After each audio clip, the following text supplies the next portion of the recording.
Hi, my name is Chuka Ofili. I'm an engineering lead for the Kenga team within MPE at Meta. And today, I am here to talk about Supercharged with Firebase. So, Firebase is a very, it's a product from Google that allows you as engineers, software developers, front end, back end, to build products from scratch very quickly. And I know, like I said, almost all of us know what Firebase is all about. Now, Firebase has a lot of sub-products, right? And the key thing to understand is that with Firebase, you can rapidly iterate through MVP product ideas. So whether you're a front-end engineer and you're using React Native or Vue.js, you can easily quickly build using Firebase. Whether you're a back-end engineer and you're building using Go or Node.js or Python, you can easily quickly integrate Firebase. Or whether you are a mobile engineer building with React Native or iOS, Swift, or Kotlin for Android, you can quickly build using Firebase. It's a cross-platform SDK which works over iOS, Android, and web to help you build your products. Now, Firebase it started as one platform, but eventually scaled down to multiple products within a platform. Actually, let me say that again. It started as one product, which eventually became a platform. Now, with Firebase, I was just talking about it, you can build a lot of things. Okay, so what are the things that you can do with Firebase? Authentication.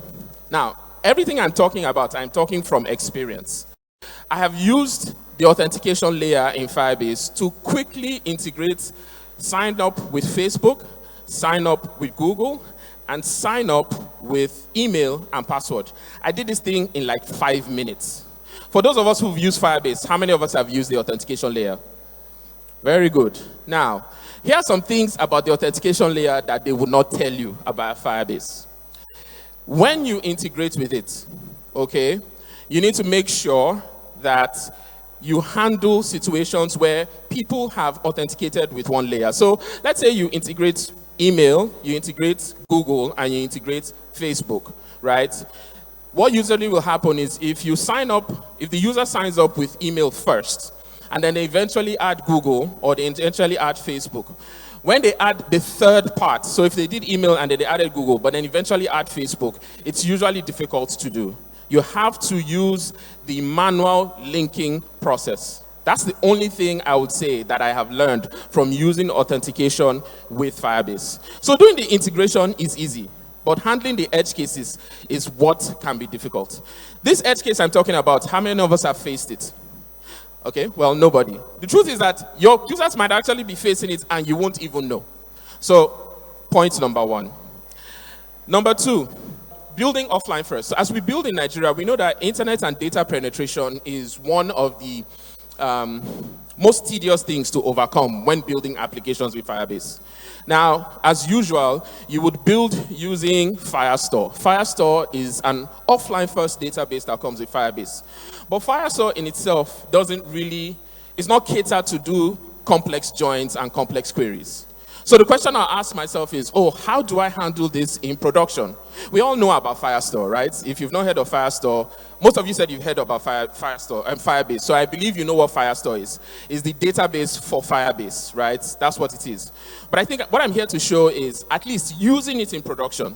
The issues that I have faced is when using Firestore, doing complex queries and complex joins can be difficult, right? So how have I solved it? Well, quite simple.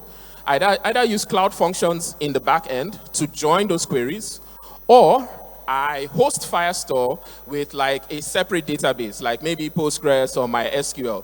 So think of it this way. As you're sending your data to Firestore, you're sending your data to Postgres. When you need data that is quick and fast in your mobile application, you get it from Firestore.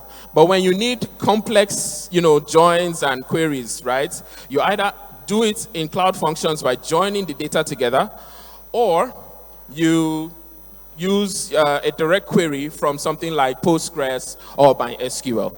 Now, the one thing to note is that when you're separating these experiences because you are building using like Firestore, right? The biggest advantage here is this. If your users go offline, that data remains on their devices.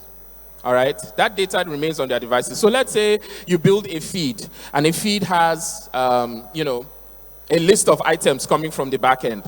If the user's device goes offline, that list of data that was fetched the first time will still remain on their device. And I think that is a big win, especially when you're building for a continent like Nigeria. You know that data connectivity, data stability can be a big issue. And this is where Firestore can help. So don't just see Firestore as some database that Firebase has. It also helps with caching your data offline. I'll move to the next one. Extensions. Think of extensions like quick plugins that allow you do things like extend your data. So with Firestore, right, you can actually export your data to BigQuery, but you have to do it manually.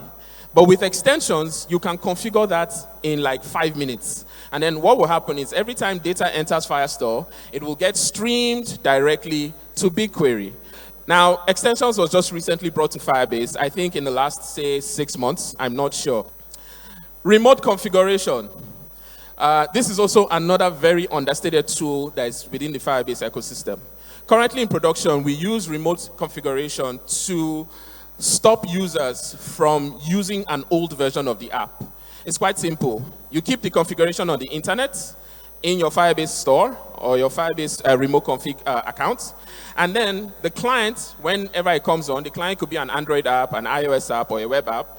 Anytime they log in, can check that configuration and then apply that configuration. Now, how I've used it is in the application of the configuration, I use something called, version number checking. So if I don't want my Android users to use an old version of my app, once the app starts and checks the new configuration on the internet or from Firebase, it gets it, and then if it's below the version number that I want or that I'm asking it to get, it will just block all the users from using the app. And that's a very nifty product. That's a very nifty feature. A lot of us must have deployed apps to users that they've downloaded. Let's say we deployed version 1 or version 2, and then tomorrow you have version 3 out, and you don't want them to use version 2 anymore. The only way I've known to solve this is using remote config. I mean, there are other hacks to do it, but this is what I've done so far. So check out remote config today. You can do it across environments, your local environment, production environment, or your staging environment. Functions. Do I even need to talk about this? So let's start with this. So cloud functions are basically a serverless framework that allow you to run back-end code automatically.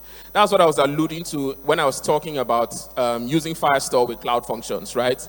It is best used when you are using it for asynchronous tasks. So here's what I'm saying. When you want to write code that uses cloud functions, right? Some people use it to serve data instantly. But in my own experience, I've used it to do things like create a thumbnail for an image, or create a PDF, or create a report. All those kind of functions that run asynchronously, which means you don't need the user to see it now.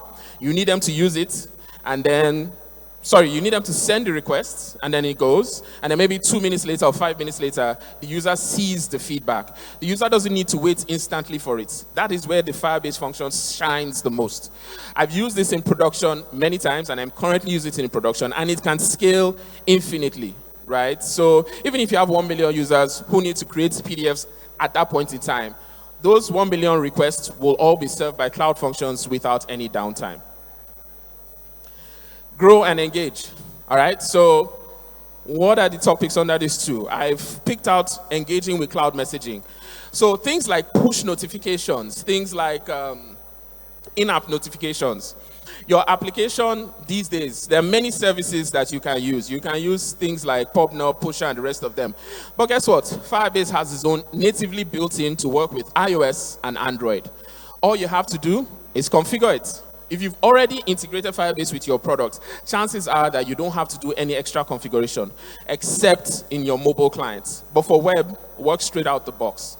The cloud messaging protocol is a cross-platform messaging solution that lets you reliably send messages for free.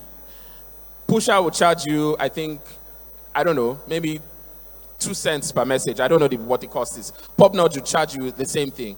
but cloud messaging does it for free. So if you have 1 million users, you have one user, you have 100,000 users, you can send messages to all of them for free at no cost. It also plugs into your Google Analytics tool if you have Google Analytics. And with Google Analytics, you can see your engagement reach and you can track your engagement reach. Dynamic links.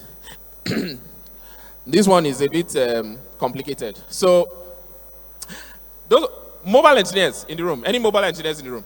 I didn't even ask. Any mobile engineers? You know how difficult it is to integrate dynamic links, right?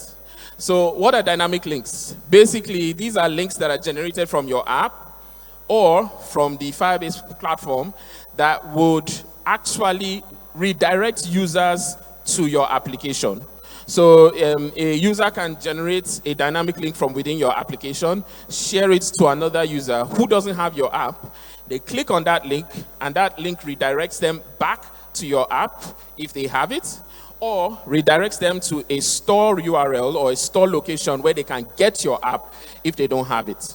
Generating dynamic links using Firebase is free, all right? You can convert web and desktop users to native users.